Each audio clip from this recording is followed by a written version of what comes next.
Morning, hello. সকালটা শুরু করলাম বিছানা গুছানো দিয়ে। বিছানা না গুছালে কিন্তু সকালটা ভালোই লাগে না। তো আজকে সারাদিনের কিছু রান্নাবান্না দেখাবো।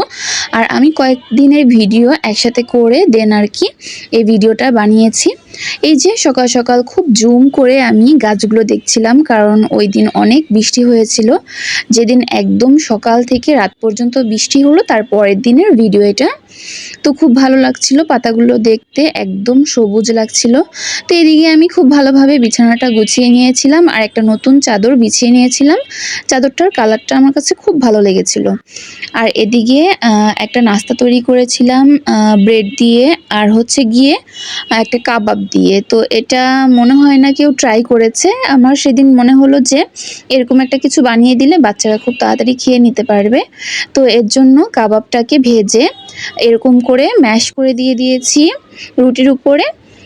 তো এভাবে করে আর কি জিনিসটা বানিয়েছি, আমি পরে আবার দেখাচ্ছি। এরই মাঝে আমি দেখিয়ে দিলাম একটি এটা হচ্ছে গিয়ে পাতিল রাখার একটা র্যাক। এটার দাম পড়েছিল মোটামুটি ২৬০০ টাকার মতো। তো এটা খুবই উপকারী, সবগুলো পাতিল এখানে রাখা যায়। তারপরে হচ্ছে গিয়ে ডাইনিং টেবিলের উপরে যে পাতিলগুলো থাকে দেখতে তো ভালো দেখায় না, তাই এখানে রাখলে খুব সুন্দর দেখায়। তো এটা কিনে আনা হয়েছিল। আর এদিকে দেখুন মেয়োনিজ দিয়ে দেওয়া হচ্ছে কাবাবটার উপরে। আর এখানে আরও একটা জিনিস ইউজ হবে, সেটা হচ্ছে টমেটোর সস। তো এটা একটু মজা করে বানানোর ট্রাই করছিলাম যাতে খেতে ভালো লাগে।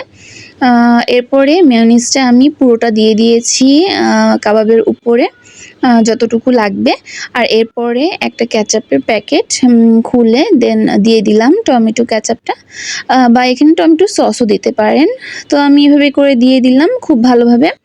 আর এটা দেখতেও খুব ভালো লাগছিল। আমি এটার পিকচার পোস্ট করেছিলাম, মেবি আপনারা দেখতে পারেন। এই যে এখন আমি এইটার উপরে একটা ব্রেড দিয়ে দেন এটাকে আর কি সার্ভ করব। আরেক দিনের ভিডিও হচ্ছে গিয়ে এই যে নেহারি, আমি নেহারিটা তৈরি করেছিলাম, কিন্তু এই নেহারিটা তৈরি করার সময় কোনো আমি ভিডিও করতে পারিনি, কিন্তু এটা কিন্তু অসাধারণ হয়েছিল। নেক্সট টাইম আমি নেহারি রান্না করলে ভিডিও করা ট্রাই করব, আপনাদের সাথে শেয়ার করব অবশ্যই। আর সেদিন নাস্তায় আমরা খেয়েছিলাম এই যে আলুর চপ, তারপরে বুট ভুনা, আর একটা পেঁয়াজু ছিল। পেঁয়াজুটা কিন্তু কাঁচা কাঁঠাল আছে না, সেটা দিয়ে করা হয়েছিল। তো এই তো, আর দুধ চা তো ছিল সন্ধ্যার নাস্তায়। এভাবে করেই আর কি আমার দিনটা গেল সারাদিন।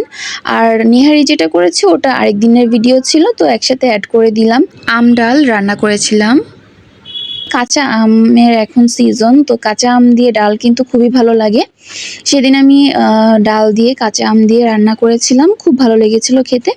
তো আজকের ভিডিওটা এ পর্যন্তই। কেমন লাগলো অবশ্যই জানাবেন। কোনো কিছু যদি জিজ্ঞেস করার থাকে বা কেমন লাগলো আমাকে কমেন্টে অবশ্যই জানাবেন। আজকের জন্য আল্লাহ হাফেজ, আসসালামু আলাইকুম।